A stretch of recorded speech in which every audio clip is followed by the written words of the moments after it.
Anin qabamuun nurraa hin eeggamu jechaadha.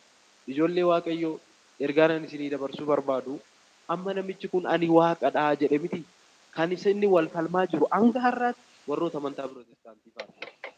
Harka keessan gashiinaa kanarratti maaliif nama Waaqayyo abaare faana waan hin taane naasa'inaa.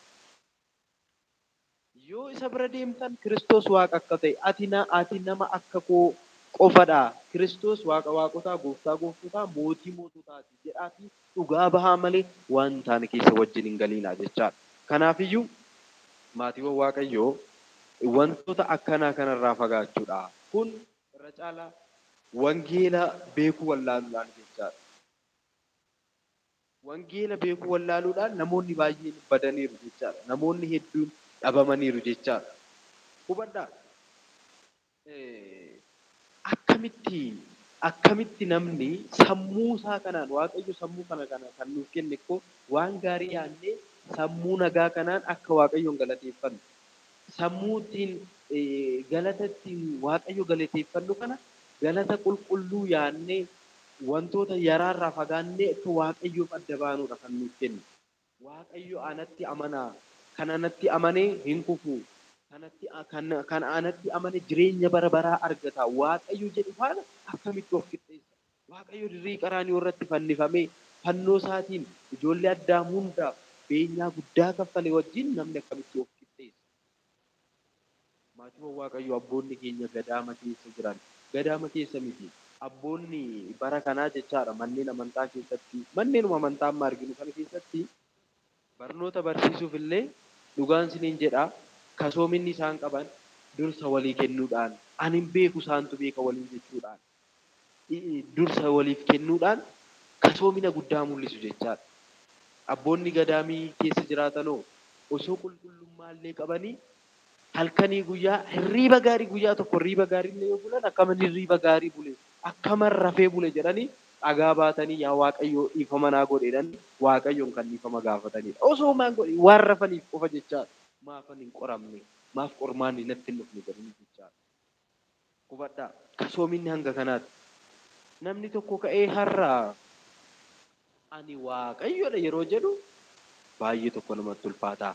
Kasoominni akkanaa dhabamee kanarraa Waaqayyoon of qixxeessuun dhugaa baay'ee garan taanitti nama geessa waan ta'eef hunduma keenyayyuu Waaqayyo gooftaan keenya Iyesuus Kiristoos kana jalaa nu haa baasu gara kallattii sirriitti isaan haa deebisu. Nuti yeroo hundaa namoota kallattii gadhiisaniif ni kadhanna waan ta'eef Waaqayyoon kallattii sirriitti isaan haa deebisuun jedha. Egaa barsiisaan keenyas waa xinnootti nuuf dabalu jedhee yaada. Garuma isaaniitti isin dabarsaa. Isinis subscribe, like, share gochuu hin dagatinaa namoonni haaraa seentan fa'a. Egaa mee share godhaa, laakiis godhaa namoonni keessa jirtan laayikii kan hin tuqne laayikiin kan tuqamu yeroo tokko subscribe-iinis yeroo tokko namoonni tokko guyyaa guyyaadhaan laayikii godhaa guyyaa guyyaadhaan subscribe godha kan naan jedhanis waan jiraniif yeroo tokko qofadha. Kana malee immoo share godhaanis share godhee iddoo baay'eetti share godheen deebi'ee isinis share godhaan isin jedha maqaa Waaqayyootiin. Gara barsiisaatti isin dabarsa. Eeshi tolee egaa wanti haaraa wanti nuti dubbannu hin jiru. Waanuma kanaan dura dubbatame irra deebinee wal yaadachiisuu irraati yoo hafe wanti haaraan hin jiru jechaadha. Sanuma wal yaadachiisna walitti himna. Wanta kitaabni qulqulluun dubbate kanaan dura isa walii kaasuudhaanidha kan nuti walitti himnu jechaadha. Kanaaf egaa Wangeela Maatewos boqonnaa 24 lakkoofsa 10 irratti yeroo sanatti baay'een amantaa isaanii ni jijjiirratu jedheera.